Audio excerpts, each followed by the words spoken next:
Stepstone presenting RERA and DTCP approved on-road beach resort plots. Just 2 minutes drive from Kovalam. Premium beach resort plots 22 lakhs onwards. For free site visit call 8682089820. ராகுல் காந்தி வச்சிருக்கிற குற்றச்சாட்டு எனக்கு கடுமையான மோசமான குற்றச்சாட்டு. தேர்தலை கணக்கில் வச்சு தான் வச்சுருக்காரு. இதற்கு ஆதாரத்தை தேர்தல் ஆணையம் கேட்டிருக்கு. அதை கொடுத்தா இது இல்லாட்டி என்ன நடக்க போதோ அதை அவர் சந்திக்க போகிறார். அதில் ஒன்று தான் ராகுல் காந்தி முதல்ல உருட்டினது இந்த தேர்தல் யந்திரம். அது மோசடி அதுன்னு உருட்டினார். அந்த உருட்டில் பலரும் பல கேள்வி கேட்க ஆரம்பிச்சிட்டாங்க. அப்படின்னா நீங்கள் எப்படி 100 ஜெயிச்சிங்க? அதுக்கு தான் நிறைய பேர் என்ன சொல்கிறாங்கன்னா பாஜக 11% எப்படி இப்போ ஓட்டு வாங்குச்சு, அதெல்லாம் உள்ளடி வேலை நடந்துருக்குன்றது தான். 11% உள்ளடி நடந்தது. எப்படி நடந்தது நான் சொல்கிறேன். பாகிஸ்தான் அட்டாக் பண்ணதை உலக நாடுகள் யாரும் எதிர்ப்பு தெரிவிக்காது, ஏற்றுக்கொண்டது. நம்மளை ஓரளவு நமக்கு ஒரு பெரிய பாதிப்பே இல்லாமல் போகிற முடிவு கொண்டு பெரிய விஷயம். ஆனால் சிதம்பரம் கேட்குறாரு, அவர்கள் பாகிஸ்தானியர்களா? அவங்க இங்கேக்குள்ள இந்தியாவிலேருந்து தானே அடிச்சாங்க, நீங்கள் எப்படி பாகிஸ்தான் சொல்லுவீங்க அப்படிலாம் கேட்குறாரு. இந்த மாதிரி கேள்வி இதை பாகிஸ்தான்காரன் பார்த்தானா சொல்லுவாங்க, ஐநா சபை தீர்ந்து விடுவான் விளாட்.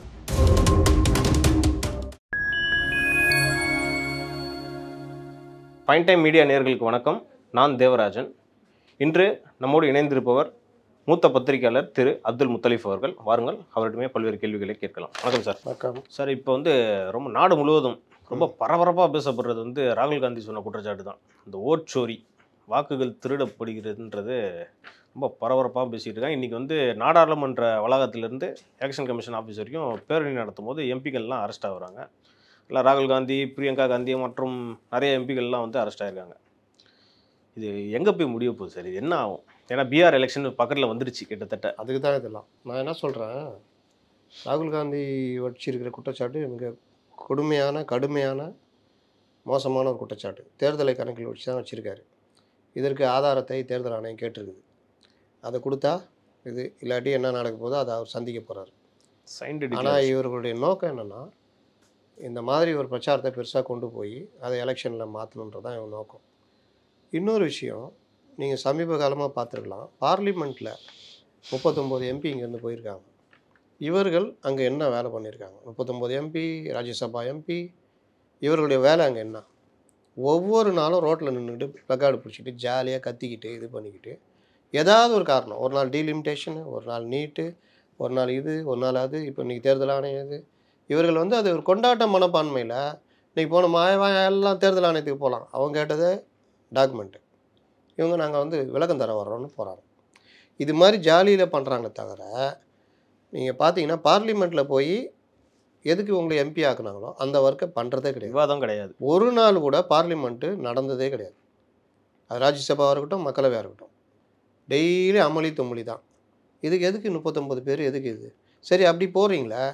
மேகதாட்டு அணை இருக்குது, மீனவர்கள் இது வரைக்கும் பிரச்சனை இருக்குது, இந்த மாதிரி விவகாரத்துக்கு பெரிய அமளி பண்ணுறீங்க, போராட்டம் நடத்துகிறீங்கன்னா கூட பார்க்கலாம். தமிழ்நாட்டு பிரச்சனை பற்றி ஒன்றுமே இது பண்ணுறதில்ல. எங்கோ ஒருத்தர் பேசுவார், ஒட்டுமொத்த குரலாக ஸ்தம்பிக்க வைக்கிறது. காவிரி பிரச்சனையில் ஏடிஎம்கே ஸ்தம்பிக்க வச்சாங்க, இத்தனை கூட்டணி கட்சி, ஆனால் ஸ்தம்பிக்க வச்சாங்க. அந்த மாதிரி ஏதாவதுன்னா ஒன்றும் கிடையாது. சரி, பார்லிமெண்ட்டுன்றது இந்த எதிர்கட்சிகளுக்கு ஒரு விளையாட்டு மைதானம் மாதிரி ஆயிடுச்சு. போகிறோமா, சம்சா சாப்பிட்டோமா, இன்றைக்கினா புதுசாக போட்டான் கேன்டீனில் போண்டா போட்டிருக்கான், நல்லா இருக்குது, சாப்பிட்டோமா, இப்படி வெளியில் வா, அப்படி ஜாலியாக போஸ்ட் கொடு, எல்லாம் லைனாக நில்லுங்கப்பா, ஒருத்தர் கிண்டல் பண்ணிக்கிட்டு, இப்படி தான் போகுதே தவிர வெளிநடப்பு செய்கிறீங்க, போராட்டம் நடத்துகிறீங்க. அந்த பார்லிமெண்ட் நடக்கிறதுக்கு உதவி பண்ணணும்ல. மக்களுக்கான சட்டங்களை இயற்ற இடம், உங்களுடைய கோரிக்கைகள் இருக்கும், விவாதங்கள் இருக்கும், அதை நோக்கி ஆர்ப்பாட்டம் பண்ணுங்கள், வெளிநடப்பு பண்ணுங்கள், மறுபடியும் நடத்துங்க. ஆனால் இன்னை வரைக்கும் பாருங்கள், இதை மக்கள் கேள்வியே கேட்க மாட்டேங்கிறாங்க. இவர்களுடைய ராஜ்யன்றது ஏதோ நியாயத்துக்கு போராடுற மாதிரி கொண்டு போகிறாங்க. அதில் ஒன்று தான் ராகுல் காந்தி முதல்ல உருட்டினது இந்த தேர்தல் யந்திரம். அது மோசடி அதுன்னு உருட்டினார். அந்த உருட்டில் பலரும் பல கேள்வி கேட்க ஆரம்பிச்சிட்டாங்க. அப்படின்னா நீங்கள் எப்படி 100 ஜெயிச்சிங்க அப்படின்னு. இல்லை அது ஒரேடியாக பண்ணக்கூடாதுன்னு 100 ஜெயிக்க வச்சாங்க. சரி, அப்படி ஜெயிக்கணும், அவங்கள மெஜாரிட்டி எடுத்துக்கணும்ல. மெஜாரிட்டி வராமல் போச்சே, 400 சீட்டுன்னாங்க. அதை உலகம் நம்பிச்சு. எல்லா இதுவும் என்ன போட்டான், தேர்தல் கருத்து கணிப்புலாம் 400 380 அதே மாதிரி வந்திருந்தா நம்பியிருப்பாங்கல்ல. இப்போ தேர்தல் இயந்திரம் அவர்களுக்கு சாதகமாக இருந்ததுன்னா அந்த வேலையை அவங்க பண்ணியிருக்க முடியுமா முடியாதா? ஏன் இப்போ பண்ண முடியலன்றதுனால தானே 240 நிதிஷ்குமாரையும் சந்திரபாபு நாயுடு தொங்க வேண்டியதாக இருக்குது. அந்த அவங்க கோயில் கட்டின உத்தரப்பிரதேசத்தில் தோற்று போயிட்டாங்கல்ல. ஆமாம். 30 இடங்களுக்கு போச்சுல. அப்போ அந்த அயோத்தியிலே தோக்குறாங்கல்ல, அதெல்லாம் விட்டுருவாங்களா? அப்படி இருந்தால் காங்கிரஸ் வந்து தெலுங்கானாவில் மற்ற மாநிலங்களில் ஜெயிக்கிறதும், நான் மம்தா பானர்ஜி மீண்டும் ஆட்சிக்கு வர்றதும், அவங்க எம்பி சீட் அதிகம் நம்மளாம் எதிர்பார்த்தது வெஸ்ட் பெங்காலில் பிஜேபி பெரிய லெவலில் பிடிக்கும். ஆனால் மம்தா இது பண்ணுறாங்க. தமிழ்நாட்டில் 39-0 அப்படின்னா 6 இடம் ஜெயிக்கும்னு எல்லாம் சொன்னாங்கல்ல பாஜக. சொன்னாங்க. அப்படி தேர்தல் எந்திரத்தில் திரும்ப பண்ணால் 6 இடத்த ஜெயிக்க வச்சுருந்தா நம்பியிருப்பாங்கல்ல. அதுக்கு தான் நிறைய பேர் என்ன சொல்கிறாங்கன்னா, பாஜக வந்து 11% எப்படி இப்போ ஓட்டு வாங்குச்சு, அதுலாம் உள்ளடி வேலை நடந்திருக்குன்றது தான். 11%ல் உள்ளடி நடந்தது. எப்படி நடந்தது நான் சொல்கிறேன். திமுக அதிமுகவை பலகீனப்படுத்தணும்னு நினச்சது. அதுக்கு பயன்படுத்தப்பட்ட கருவி தான் அண்ணாமலை. அண்ணாமலையை வச்சு ஏடிஎம்கே கூட்டணியை உடைச்சாங்க. உடைச்சிட்டு ராமதாஸ் என்ன சொன்னார், நான் அதிமுகவோட போகணுன்னு சொன்னேன், ஆனால் அன்புமணியை இது பண்ணி என் வீட்டில் வலுக்கட்டாயமாக உட்காந்து சாப்பிட்டு கையெழுத்து வாங்கினாங்கன்னு சொன்னாரா இல்லையா? அந்த வேலையை பண்ணி கொடுத்தது, உதவி பண்ணது திமுக. அதை ராமதாஸ் சொன்னார், அன்புமணியும் ஒத்துக்கிட்டார். அப்புறமா இந்த வேலையெல்லாம் செஞ்சு எல்லா மெயின் ஸ்ட்ரீம் முடியாமல் வச்சு பிஜேபி பெரிய கட்சி, 2வது பெரிய கட்சி, 6 சீட்டு ஜெயிக்கணும் உருட்டினாங்களா இல்லையா? இந்த உருட்டெல்லாம் வரும்பொழுது பார்லிமெண்ட் எலெக்ஷன், ஏடிஎம்கேவும் பார்லிமெண்ட் எலெக்ஷனை ஒரு கருத்தாகவே எடுத்துக்கல.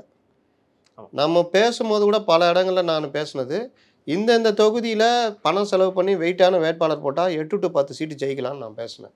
தொகுதி உட்பட நான் சொன்னேன். இன்றைக்கி உருட்டின்னு இருக்காங்களே, நீ அன்றைக்கி சொன்னேன், நம்ம சொன்னதான்.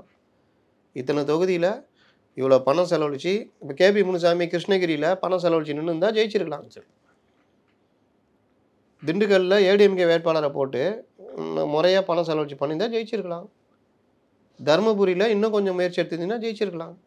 இந்த மாதிரி பல இடங்களில் இவங்க வந்து கோட்டை விட்டாங்க. கள்ளக்குறிச்சி வெயிட்டான வேட்பாளர், கொஞ்சம் இது பண்ணியிருக்கணும். ஈரோடு, இந்த மாதிரி எவ்வளோ சொல்ல முடியும். அப்போ அவர்களும் அதில் கவனம் செலுத்தலை. நம்ம கோல் 26 தானே, அதோடைய உளவியல் இது அவர்களுக்கு தெரியல. நம்ம 26ல் பார்த்துக்கலான்னு. அப்போ இது எல்லாம் பயன்படுத்தி அந்த கேப்பில் வந்தது தான் இந்த 11%. இப்போ தனியாக பிஜேபி நான் வந்துடுமா? வராது. அப்போ வராதுன்னு என்ன காரணம்? அந்த அலையில் கொண்டு வர ஒரு இது பிஜேபி தான், அண்ணாமலை தான். இந்த யார் இவங்களுக்கு வேட்பாளர் இருக்காங்க, அவங்களுக்கு மோடி இருக்கார், இப்படி வந்தது தான் அந்த வாக்குகள். அதனால் இது வந்து சரி, அப்படி பண்ணுற இது 6 தொகுதியும் ஜெயிச்சிக்க வேண்டியிருந்தோன்னே. அண்ணாமலை கொஞ்சம் சொற்ப வாக்கில் தானே ஜெயிச்சு தோத்தார். அவர் ஜெயிக்க வச்சா நீங்கள் ஏமாற்றி ஜெயிச்சிட்டார் நான் சொல்ல போகிறாங்க? ஊரே சொல்லிச்சுல, நாங்களாம் சொல்லலை அண்ணாமலை ஜெயிப்பார்லாம் சொல்லலை. அண்ணாமலை 2வது இடம் வருவார் தான் நான் சொல்லியிருந்தேன். ஆனால் ஊரே சொல்லிச்சு அண்ணாமலை ஜெயிச்சிருவார், நல்லா இருக்குது. ஒருத்தர் சவாலை விட்டார், அந்த லயலாவில் கருத்து கணிப்பில் ஒருத்தர் வருவார், இதோடு நான் கருத்து கணிப்பையே விட்டு விடுகிறேன், அண்ணாமலை ஜெயிக்கலைன்னா அப்படின்னாரு. அண்ணாமலை தோத்துட்டார், மறுபடியும் ஒரு கருத்து கணிப்பு நடத்தின்னு இருக்கார். அவர்கிட்ட போய் யாரும் கேட்கல போல. அப்போ இந்த மாதிரி விஷயங்கள் எல்லாம் பொதுவாக சொல்கிறேன், ஒரு காமன் சென்ஸ் இப்படி பண்ண முடியுமா? எங்கேயா பண்ணியிருக்கலாம். இப்போ ராஜீவ்காந்த் சொல்கிற மாதிரி 40 லட்சம் ஒரு இடத்துல மகாராஷ்டிராவில் பண்ணியிருக்கலாம், எங்கேயா பண்ணியிருக்கலாம்.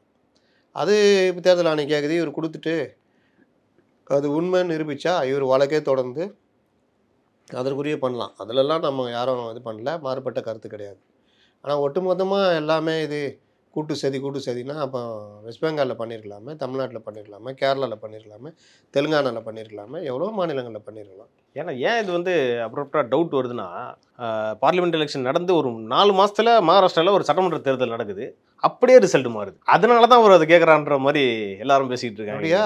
அப்போ 2019 எவ்வளோ தொகுதி ஜெயிச்சாங்க திமுக கூட்டணி? 2019 எல்லாமே 30 ஒரு தொகுதி மட்டும் தேனி ஏடிஎம்கே ஜெயிச்சதா? அப்படி ரிசல்ட் வந்திருக்கணும்னா என்டிஏ 10 சீட்டு வந்திருக்கணுமா? 21ல் 75 சீட்டு எப்படி வந்தாங்க? எப்போவுமே பார்லிமெண்ட்டுக்கும் சட்டசபைக்கும் மாறும். 20 சில்லற பர்சன்டேஜ் 2019 என்டிஏ, இவர்கள் 45%. 45 இல்லை 50 சில்லற. அதுலேருந்து 2 வருஷத்துக்குள்ளே இத்தனைக்கும் ஆட்சி அவங்க ஆட்சி தான். தூத்துக்குடி, ரோட்டு, லோசுக்கு, அது இது சாத்தான்குளம், ஐயோ அன்சிகா அம்மா ஒரு அறிக்கை விடுமா? அதுக்கு சாத்தான்குளம் எங்கே இருக்குன்னு கூட தெரியாது. அது அறிக்கை, இன்னும் நடிகைகள்லாம் விட்டு அறிக்கை எல்லாம் விட்டு ஐயோ நாங்கள் இப்போல்லாம் அந்த அஜித்குமார்லாம் எங்கே போனாங்கன்னு தெரியாது. இப்படிலாம் பண்ணி கூட 20 சில்லறையிலேருந்து 39%, இவர்கள் 50 சில்லறையிலேருந்து 45 குறைஞ்சதா? இங்கே கூடிச்சா? எப்படி நடந்தது? தேர்தல் எந்திரமா? மக்கள் மனநிலை. சட்டசபைக்கு ஒரு மாதிரி பார்ப்பாங்க, பார்லிமெண்ட்டுக்கு ஒரு மாதிரி பார்ப்பாங்க. 80ல் 37 தொகுதி இந்திரா காங்கிரஸ் திமுக கூட்டணி ஜெயிச்சிச்சு. எம்ஜிஆர் இப்படி காட்டுவார்ல 2 தொகுதி பார்த்தியா, அவன் தலைவன் 2 விரல் காட்டினால தான் 2 தொகுதின்னு கிண்டல் அடித்தாங்க. அதையே நம்பிக்கிட்டு இந்திரா காந்திகிட்ட சொல்லி ஆட்சியை கலைக்க வச்சிட்டார். யார்? மாநில சுயாட்சி புக்கு எழுதுனவர் ஆட்சியை கலைக்க வச்சிட்டார். எம்ஜிஆரே பயந்துட்டார். ஏன்னா இந்திரா காங்கிரஸ் திமுக கூட்டணி நம்ம ஒன்றும் இல்லை, 37 சீட்டு ஜெயிச்சவங்க சட்டசபையிலும் ஜெயிச்சிருவாங்களா? ஐயோ! அப்போ அந்த டைமில் அவர் இந்த ஊழல் இதெல்லாம் இல்லாத ஒரு இது, கையில் காசும் கிடையாது தேர்தல் நடத்துறதுக்கு. என்னடா பண்ணுறதுன்னு இது கம்யூனிஸ்டுகள்லாம் சொல்கிறாங்க, இல்லைங்க உங்களுக்கு இது இருக்குது, ஊராக நியாயம் கேளுங்க, நீங்கள் தான் ஜெயிப்பீங்க அப்படின்னு. நம்பிக்கை இல்லாமல் தான் எம்ஜிஆர் சந்திக்கிறார் தேர்தலில். இந்த ராமச்சந்திரன் என்ன பண்ணான்னு ஊராக போய் பேசுகிறாரு, எல்லாம் பண்ணுறாரு. இங்கே என்ன பண்ண நம்ம கண்டிஷனு ஆட்சியை கலைக்கிறதுக்கு பாதி தரியா 117 பாதி தந்தா கூட பரவாயில்ல, குதிரை குப்புற தள்ளியதும் இல்லாமல் குழியும் பறித்ததுன்ற மாதிரி முதலமைச்சர் வந்து மூப்பனார் தான்ட்டாங்க. ஊர் பூரா பேசுகிறாங்க. இவர் அரண்டு போய் என்னங்க இந்திரா காந்தி என்னங்க நியாயமா, நேருவின் மகளே வருகை நிலையான ஆட்சி தருகன்னு என்னென்னவோ பண்ணோம், பாதி வேற கொடுத்துட்டோம், முதலமைச்சர் வேறு மூப்பனான்றீங்களே நியாயமா, அப்படியா சொல்கிறாங்க அப்படின்னு. ஆமாம் சரி நான் பேசிக்கிறேன். அப்புறம் சொல்லி ஏப்பா அவரே 40 வந்து நம்மளே 80 வந்தால் கூட அவர் தான் முதலமைச்சர், அப்படி விட்ருவாங்களா? வச்சு செஞ்சிடும் இந்திரா காந்தி. மோடியோட 10 மோடி சரி அந்த நேரத்துக்கு. ஆனால் இவர் 48 எம்எல்ஏலேருந்து 37 எம்எல்ஏக்கு போயிட்டார். எம்ஜிஆர் 2 தொகுதி அதிகமாக வாங்கி ஜெயிச்சார். இப்போ சொல்லுங்கள், அதே 80 தான் 2 தேர்தலும் நடக்குது. ஒன்றில் 37 சீட்டு, 2 சீட்டு தான் ஏடிஎம்கே. அதே 80 கலைச்ச ஆட்சிக்கு மறுபடியும் எம்ஜிஆர் சட்டமன்றத்தில் கூடுதலாக 2 சீட்டு ஜெயிச்சு வர்றார். மண்ணை கவுறாரு திமுக. இன்றைக்கி திருமாவளவன் பேசுகிறாரு, சினிமா கவர்ச்சியும் இதுவும் தான் எம்ஜிஆரை வந்து பண்ணிச்சின்னு. இப்போ கருணாநிதி கொள்கை குன்று தானே, ஜெயிக்க வேண்டியது தானே. எம்ஜிஆர் விலகினா பிறகு திமுகவுடைய வரலாறு பார்த்திங்கன்னா எப்படி இருக்கும்? 77 48, 80 37, 84 24, எம்ஜிஆர் செத்தவொன்னே 87க்கு அப்புறம் எப்படி லைட்டாக கூடும் 89. அதனால் இது திருமாவளவன் வளர்றது இது நீங்கள் அந்த வித்தியாசத்தை சொல்கிறேன். இதெல்லாம் வச்சுக்கிட்டலாம் நீங்கள் இது பண்ண முடியும். இன்னொன்று சொல்கிறா தெரியுமா, ஆன்டி இன்கம்பன்சி வந்து ஏன் இந்த கவர்மெண்ட்டுக்கு மட்டும் வரல, தொடர்ந்து 3வது முறையாக வர்றாங்கன்னு கேட்குறாரு. அந்த கேள்வி நீங்கள் கேட்கல, ராகுல் காந்தியே கேட்டார், நீங்கள் கேட்காம இருக்கீங்க. அப்போ மோசடி தானே கண்டிப்பாக. அப்போ நேரு மட்டும் எப்படி வந்தார்? 47லேருந்து 77 வரைக்கும் நடுவில் 2 வருஷம் கேப், மறுபடியும் 77லேருந்து 89 வரைக்கும் நடுவில் ஒரு வருஷம் கேப்பு, மறுபடியும் 91லேருந்து 96 2099 வரைக்கும் நடுவில் 5 வருஷம் பிஜேபி கவர்மெண்ட், மறுபடியும் 2004லேருந்து 2014 வரைக்கும் 10 வருஷம். அப்போ அங்கெல்லாம் ஆன்டி இன்கம்பன்சி வரலையா? அது என்ன உங்களுக்கு மட்டும்தான் ரத்தம் வரும், அவங்களுக்குலாம் ரத்தம், அவங்களாம் தக்காளி சட்னியா? புரியுதா? இது இவர் வந்து பெரிய திமுக, அவ்வளோதான். பேசுகிறத கரெக்டாக பேசணும். பகல்மா தாக்குதல்னா, பகல்மா தாக்குதலுக்கு இந்தியா பாகிஸ்தான் வாருது. நம்ம நாட்டுக்குள்ளே தீவிரவாதியை 120 கிலோமீட்டர் தாண்டி இங்கே கிராமத்துக்குள்ளே வந்து அவனை அங்கே தங்க வச்சு ரொம்ப டெக்னிக்கலாக ஒர்க் பண்ணி ஒரு நாள் தேதி குறித்து அடிக்கிறானுங்க. அடிச்சுட்டு தப்பிச்சு ஓட பார்க்குறானுங்க. அதுக்கப்புறம் எல்லையை மூடிடுறோம். ஆனால் அவன் அங்கேருந்து வந்து இங்கே தங்கி இந்த இதெல்லாம் ரெடி பண்ணி அடிக்கிறது செக்யூரிட்டி பிரீச். அது வந்து இன்டெலிஜென்ஸ் ஃபெயிலியர். அதில் நீங்கள் குறை சொல்லலாம். ஆனால் அதுக்கப்புறம் இந்தியா அந்த 9 முகாம்களை அழித்ததும், பாகிஸ்தானை அட்டாக் பண்ணதும், அந்த வாரம் பாகிஸ்தானை அட்டாக் பண்ணதை உலக நாடுகள் யாரும் எதிர்ப்பு தெரிவிக்காததும் ஏற்றுக்கொண்டதும், நம்மளை வந்து ஓரளவு நமக்கு ஒரு பெரிய பாதிப்பே இல்லாமல் போகிற முடிவு கொண்டதெல்லாம் பெரிய விஷயம். ஆனால் சிதம்பரம் கேட்குறாரு, அவர்கள் பாகிஸ்தானியர்களா? அவங்க இங்கேக்குள்ள இந்தியாவிலேருந்து தானே அடித்தாங்க, நீங்கள் எப்படி பாகிஸ்தான் சொல்லுவீங்க எல்லாம் கேட்குறாரு. என்ன மாதிரி கேள்வி இதை பாகிஸ்தான்காரன் பார்த்தானா சொல்லுவான், ஐநா சபை தூக்கி போயிடுவான். மிலாட் இவர்கள் பார்த்தீங்கன்னா என் மேலே கிரே லிஸ்ட் கொண்டு வரலான்னு ட்ரை பண்ணுறாங்க. ஆனால் பாருங்க, அங்கே அவ்வளோ பெரிய தலைவர், முன்னாடி நிதியமைச்சராக இருந்தவர், காங்கிரஸுடைய பெரிய தலைவர், அவர் என்ன சொல்கிறாரு, சுட்டமாக பாகிஸ்தான் என்ன இல்லைன்றார். மிலாட் இந்த மோசடி உங்களுக்கு தெரியுதா? அவங்க ஆளுங்களை வச்சு அவங்களே சுட்டுக்கிட்டு வீணாக எங்களை போட்டு அடித்தாங்க, தேவையில்லாமல் பண்ணாங்க. அசார் மஹமூதுன்னு எவ்வளோ பெரிய தலைவர், எங்கள் ரொம்ப நல்லவர், ஒரு எறும்பு கூட ஒன்றும் பண்ண மாட்டார். அவர் சகோதரன் செத்து போயிட்டான். என்ன நியாயம் இல்லான்னு கொண்டு போகல மாட்டாங்களா? அப்போ நீங்கள் தலைவர்களாக இதே பாணி தானே, சேர்வார் சேர்த்தி மாதிரி எதை பேசினாலும் எதிர்ப்பே பேசணும்னு அர்த்தம். பகல்மா தாக்குதல்னா தாக்குதலுக்கு இந்தியாவுக்கு நாங்கள் துணை நிற்கிறோம். ஆனால் எங்களுக்கு கேள்வி கேட்க வேண்டிய சில கடமை இருக்குது. முதல்ல எப்படி அவங்க உள்ளே வந்தான், அது உங்களுடைய ஃபெயிலியர், அதை நீங்கள் ஒத்துக்கிட்டே ஆகணும். அப்புறம் உண்மைகளை பாதி மறைச்சி தான் நாங்கள் நினைக்கிறோம். எவ்வளோ விமானம் மற்ற விஷயங்களை சொல்லுங்கள், பார்லிமெண்ட்லேயாவது சொல்லுங்கன்னு சொல்லணும். ஏன்னா இவங்களுடைய இதெல்லாம் எப்படி போச்சு, ஏதோ பாஜக தான் வாங்கப்பா வாங்க, அரே பாய் ஆவோ சுடு சுடு எங்களுக்கு பேர் வரணும் அப்படின்ற மாதிரி இருந்தது. பெரிய அவமானமாக போச்சுல அவங்களுக்கு. அதாவது இவங்களே வேணும்னே செக்யூரிட்டியை வந்து கொஞ்சம் லூஸ் பண்ணி விட்டுட்டு இந்த மாதிரி தாக்குதல் நடத்தி அதில் ஒரு அரசியல் ஆதாயம் பண்ணிக்கலாம் அப்படின்ற மாதிரி தான் காங்கிரஸ் தொடர்ந்து. அப்போ இவங்க காலத்தில் வந்து பார்லிமெண்ட்லேயே அடித்தானே, அப்போ இவங்க அரசியல் ஆதாயம் அடைஞ்சாங்களா? அப்படி வச்சுக்கலாமா? அதான் சொல்கிறேன்னே, இங்கே என்ன பண்ணுறது திமுக, அது பெருசாக ராகுல் காந்தி பண்ணுறாரு. அவர் வந்து ஒரு நேஷனல் லீடருக்குரிய தகுதியோடு இல்லை. திடீர்னு நான் சொல்கிறது பிஜேபி ஆட்சிக்கு வந்த பிஜேபி மேலே மாறுபட்ட கருத்து இருக்குங்க, கரெக்டாக வைங்கன்றேன். எதிராளியும் ஏற்றுக்கொள்கிற மாதிரி வைங்க. பிஜேபிக்காரனு ஆமாம் இல்லை அப்படின்னு நம்புற அளவு வைங்க. போகிற போக்கில் பப்புன்னு சொல்கிறாங்களே, அதுக்கேற்ற மாதிரி பண்ணிகிட்ருக்கூடாது. இவர்கள் ஆட்சிக்கு வந்தோன்னே சைனா வந்து 2000 கிலோமீட்டர் சதுர கிலோமீட்டர் இடத்த ஆக்கிரமிச்சு 4 சென்னைக்கு ஈக்குவல் 2000 சதுர கிலோமீட்டர் தான், அவ்வளோ இடத்த ஆக்கிரமிச்சிட்டாங்கன்னு சொல்கிறேன். சுப்ரீம் கோர்ட் என்ன கேட்குது, நீ முதல்ல இந்தியனா, நீ என்னென்ன பேசுவியா, எதிர்கட்சி தலைவர் தானே, இதை போய் பார்லிமெண்ட்டில் பேசுவியா? நான் பார்லிமெண்ட் ஆகணும், நீ உங்கள் வார்த்தையில் நீங்கள் நிற்கணும், ஆதாரம் எல்லாம் பேச முடியாது, பேசுவியா? முடியாது. அங்கே பேச மாட்டேங்கிற, சமூக வலைதளத்தில் மட்டும் போட்டு பரப்புற, உன் நோக்கம் என்ன கேட்குறாங்கல்ல. சைனா கூட சண்டை, சைனா கூட உறவை மேம்படுத்துறதுக்கு எல்லா வேலையும் பண்ணிக்கிட்டு இருக்கு இந்தியா. ஏன்னா மிகப்பெரிய வளர்ந்த நாடு. இன்றைக்கி அமெரிக்கா 50% இடம் ஒதுக்கி இது வரி போட்டோன்னா நம்ம சைனா ரஷ்யா ஒன்று சேர்றோம். இன்றைக்கி என்ன அமெரிக்கா கிட்ட அப்படியே படிஞ்சா போயிட்டாங்க இல்லை. உடனே தோவல் போய் புட்டினை பார்க்குறாரு. எவ்வளோ கோபம் வரும் ட்ரம்புக்கு. புட்டின் அப்படியா நான் வரேன் பார்த்த மாதம்ன்றாப்புல. பிரேசில் அதிபரோடு பேசுகிறார், வெனிசுலா அதிபரோடு பேசுகிறார், சைனாவுக்கு பிஎம் ஃபஸ்ட் டைம் போகிறார் இந்த இதுக்கப்புறம். இது எல்லாம் உறவை மேம்படுத்துகிற நம்முடைய வெளியுறவு கொள்கையில் ஒரு நல்ல முன்னேற்பாடு தானே. அதை நீங்கள் எப்படி பார்க்குறீங்க? இவ்வளோ கஷ்டப்பட்டு பண்ணிக்கிட்டு இருக்கிறாங்க. வல்லரசுகளில் 4வது இடத்துல வந்திருக்கோன்னு நினைக்கிறேன். German, Japan, America, China, Russia, German நினைக்கிறேன் 4வது இடத்துல இருக்கிறோம். அடுத்த கட்டத்தினுடைய நகர்றோம். இது இவர் இருந்தால் அவர் இருந்தாலாம் கிடையாது.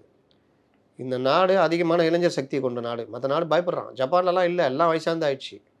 நம்ம அவ்வளோ இளைஞர் சக்தியை அதை மேம்படுத்தி பண்ணி கொண்டு போய்கிட்டு இருக்கோம். ஆனால் ட்ரம்ப் வந்து இந்தியா வந்து டெட் எக்கானமின்னு சொன்னது தான் வந்து இன்றைக்கி ராகுல் காந்தி நல்லா பிடிச்சிக்கிட்டு, பாருங்கள் ஒரு யூஎஸ் பிரசிடென்ட் நம்மளை இப்படி சொல்கிறாங்க அப்படி சொல்கிறாங்கன்ட்டு இதை பிடிச்சிக்கிறாங்க. அதை தான் நான் சொல்கிறேன். எப்போவுமே நான் என்னுடைய விமர்சனம் எப்படி இருக்கணும்னா, இப்போ ஸ்டாலின் கவர்மெண்ட்டுக்கு எதிராக ஒரு விமர்சனம் பண்ணுறோம், தப்பான தேவையில்லாத விமர்சனம் பண்ணால் அதை கட் பண்ணிடணும். கரெக்டான விமர்சனத்தை பண்ணும் பொழுது உங்களுக்கு மக்கள் மத்தியிலையும் சரி மற்றவங்களும் உங்களோட நல்ல லீடர்ஷிப் குவாலிட்டியாக பார்ப்பான். மட்டமான விமர்சனம் பண்ணிங்கன்னா, இப்போ அந்த கவின் ஆணவ கொலைக்கு அந்த பையன் சுர்ஜித்தை பேரெலாம் பாருங்கள், சுர்ஜித் எவ்வளோ பெரிய தலைவர் பேர். சுர்ஜித்தை ஏவுனது திமுக தான், திமுக இதுக்கு துணை போகுது அப்படின்னு பேசினா, இல்லை விஜய் ஏன் தெரியுமா கண்டனம் தெரிவிக்கல, சுர்ஜித்தை வந்து செஞ்சதை அவர் நியாயப்படுத்துகிறாரு அப்படி இப்படிலாம் பண்ணால் அந்த விமர்சனம் சரியாக இருக்குமா? இங்கே விமர்சனன்றது என்ன இருக்கணும், இதில் ஏன் உங்களுக்கு தயக்கம் இருக்குது, இதுதானே விமர்சனம். இந்த மாதிரி விஷயங்களில் தான் உங்களுக்கு மரியாதை இருக்கும். ராகுல் காந்தி அதில் இருந்து தவறுகிறார். அப்படி தவறும் பொழுது அவருக்கான மரியாதை குறையும். நீங்கள் சும்மா இதையே சொல்லியிருந்து ஒரு நாள் உண்மை சொன்னீங்கன்னா நம்ப மாட்டாங்க. புலி வருது தான், புலி வருதுன்னு ஏமாற்றிட்டே இருப்பாங்க கும்பலை. எல்லாம் அடிச்சு பொருள் ஓடி வந்து பார்த்துட்டு ஏன்டா அந்த மாதிரி பண்ணுறேன்னு போயிடுவாங்க. ஒரு நாள் உண்மையான புலி வந்துடும். அன்றைக்கி அவன் அதே புலி வருதுன்னுவான். இவங்க என்ன சொல்லுவாங்க, அவனுக்கு எப்போவுமே தான் வேலைன்னு கம்னு வந்துடுவாங்க. புலி அவனை அடித்து கொண்டுரும். ஸோ இங்கே அதுதான் நடக்க போகுது. அப்போ இது வந்து பெருசாக இப்போ காங்கிரஸ் கட்சிக்கோ இல்லை இந்தியா அலையன்ஸுக்கோ வந்து கை கொடுக்காது. இது பீகார் தேர்தலை முன்னிட்டு செய்கிறது. இந்த 6 லட்சம் வாக்குகள் சொல்கிறாங்கல்ல, நான் உங்களை கேட்குறேன், அதில் என்ன உட்கட்டமைப்பு பெருசாக தமிழ்நாட்டில் அது சிதம்பரம் சொல்கிறார்ல, தமிழக அரசியல் உட்கட்டமைப்பை மாற்றிட்டோம். இந்த இதுக்கு பலரும் இறையாக வராங்க. நான் ரொம்ப சிம்பிளாக கேட்குறேன், பீகாரில் எந்த கட்சி இருக்குது ஆட்சியில்? ஜேடியு, ஜனதாதளம். யார் இருக்கா? பிஜேபி, இவங்க சிராஜ் பஸ்வான் இவங்களாம் கூட்டணியில் இருக்காங்க. எதிர்க்க தேஜஸ்வி யாதவ், ஆர்ஜேடி, காங்கிரஸ். வட மாநிலங்களில் எந்தெந்த கட்சி பிரதான கட்சி? Congress, BJP, Aam Aadmi, Trinamool Congress, SP, BSP. அங்கேருந்து இங்கே 6 லட்சம் பேர் வந்துட்டான். அவன் யாருக்கு ஓட்டு போடுவான்? அவங்க கூட்டணிக்கு இல்லைன்னா ரிப்பப்ளிக் பார்ட்டி, ஜனநாயக பார்ட்டியாக போடுவான். அவனுக்கு பிடிச்ச பாஜக, அவனுக்கு பிடிச்ச காங்கிரஸ், அவனுக்கு பிடிச்ச எஸ்பி, அவனுக்கு பிடிச்ச பிஎஸ்பி, அவனுக்கு பிடிச்ச ஆம் ஆத்மி, அவனுக்கு பிடிச்ச திரிணாமுல் காங்கிரஸ், அவனுக்கு பிடிச்ச எல்லாரும் பார்த்தா பெரும்பாலும் இந்தியா கூட்டணியில் இருக்கிறான். ஒரே ஒரு கட்சி மட்டும் இங்கே இருக்குது, ஏடிஎம் கூட்டணியில். இப்போ 6 லட்சம் பேர் ஓட்டு போடணும்னு தீர்மானிக்கிறான். ஓட்டு ஸ்ப்ளிட் ஆகுதுன்னு செய்யும். ஸ்பிளிட் அப்புறம் ஏன் பயப்படுறீங்க? என்ன மாற்றத்தை கொண்டு வர போகுது? 6.5 கோடி பேர் ஓட்டு போடுறோம். 6.5 லட்சம் பேர் வந்து என்ன மாற்றிட போகிறோம்? அவன் காங்கிரஸுக்கே போடுறான்னு வச்சுக்கோங்க, டிஎம்கே கூட்டணிக்கு சாதகமாக அமைய போகுது. இல்லை பிஜேபிக்கு போடுறான்னா ஏடிஎம் கூட்டணி சாதகமாக அமைய போகுது. இல்லை கொஞ்சம் ஓட்டு கூட பெரிய ஒரு டிஃப்ரென்ஸ் எடுத்துருமோன்ற பயம். ஆமாம், ஏற்பட தான் செய்யும். பட்னா என்ன கெட்டு போகுது? காங்கிரஸுக்கும் பிஜேபியும் உங்கள் கூட்டணியில் தானே இருக்காங்க. அந்த டிஃப்ரென்ஸில் இது ஒரு டிஃப்ரென்ஸாக மாறப்போகுது.